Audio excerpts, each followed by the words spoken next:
بسم اللہ الرحمن الرحیم۔ السلام علیکم۔ میں ہوں علی اصغر اور آپ دیکھ رہے ہیں میرا یوٹیوب چینل۔ پاکستان کی تاریخی فتح اور مودی کی چیخیں اور ایک بار پھر پاکستان کو دھمکیاں، جبکہ دوسری جانب پاک فضائیہ کی پوری دنیا میں دھوم۔ اس ویڈیو میں ہم اسی کے متعلق بات کریں گے، مگر اس سے پہلے ناظرین اکرام، اگر آپ نے ابھی تک ہمارے اس چینل کو سبسکرائب نہیں کیا تو سبسکرائب کر لیں تاکہ آپ ہماری مزید ویڈیوز کو بھی دیکھ سکیں۔ اور اگر ناظرین اکرام آپ کو یہ ویڈیو اچھی لگے تو اسے لائک اور شیئر ضرور کریں اور کمنٹس کے ذریعے اپنی رائے کا بھی اظہار کریں۔ تو ناظرین اکرام، معاملہ یہ ہے کہ 6 اور 7 مئی کی رات کو بھارت کی جانب سے پاکستانی سویلینز پر حملہ کیا گیا، جس میں 31 سے زائد پاکستانی شہید ہوئے، جن میں بچے اور عورتیں بھی شامل تھیں۔ تو ناظرین اکرام، اسی دن پاک فضائیہ نے پاکستان کا دفاع کرتے ہوئے بھارت کے 5 طیارے مار گرائے، جن میں رافیل بھی شامل تھے۔ تو ناظرین اکرام، جیسے ہی پاکستان کی جانب سے یہ 5 طیارے گرائے گئے تو اس کے بعد مودی سرکار آپے سے باہر ہو گئی اور ان کی جانب سے مزید پاکستان پر حملے کیے گئے اور پاکستان میں ڈرونز بھی بھیجے گئے۔ پھر ناظرین اکرام، پاک آرمی نے بھارت سے بھیجے گئے 80 سے زائد ڈرونز کو بھی مار گرایا۔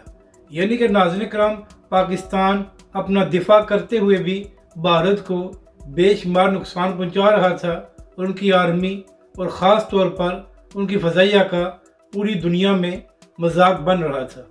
تو ناظرین اکرام، جب بھارت سے یہ ذلت برداشت نہیں ہوئی تو اس کے بعد 9 مئی کی رات کو پاکستان کے ایئر بیسز کو نشانہ بنایا گیا، جہاں پر پاکستان کے ایئر ڈیفنس سسٹم نے بہت سے حملوں کو ناکام بنا دیا، مگر کچھ بیسز کو نقصان بھی پہنچا۔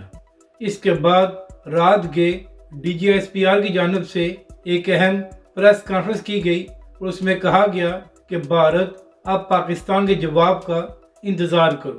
تو پھر ناظرین کرام، 10 مئی کی صبح کو پاکستان کی جانب سے بھارت پر ایک بھرپور انداز میں حملہ کیا گیا۔ ناظرین کرام، پاکستان کا یہ حملہ 3 سے 5 گھنٹے کے درمیان جاری رہا اور ناظرین کرام، پاکستان نے بھارت کو مفلوج کر کے رکھ دیا۔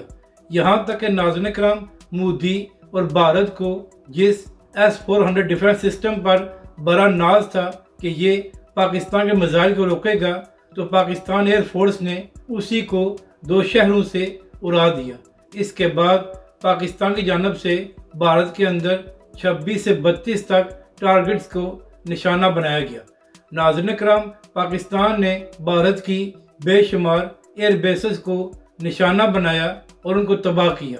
تو ناظرین کرام، جب پاکستان کا یہ حملہ جاری تھا اور بھارت بالکل مفلوج ہو چکا تھا، تو اس کے بعد پاکستان کی جانب سے یہ دعویٰ کیا جا رہا ہے اور اسی میں حقیقت ہے کہ بھارت دوڑ کر بہت سے ملکوں کے پاس گیا اور کہا کہ پاکستان سے کہا جائے کہ یہ حملہ ختم کر دیں اور ہم سیز فائر کرنے کو راضی ہیں۔ اس کے بعد ناظرین کرام، پاکستان اور بھارت کے درمیان سیز فائر ہو گئی اور پوری دنیا نے دیکھا کہ کس طرح پاکستان کی آرمی اور خاص طور پر پاک فضائیہ نے بھارت کو عبرتناک شکست دی ہے۔ ناظرین کرام، یہاں پر اہم بات یہ ہے کہ مودی سرکار کو رافیل اور اپنے ایئر ڈیفنس سسٹم S-400 پر بڑا ناز تھا کہ یہ پاکستان کو آگے نہیں آنے دیں گے۔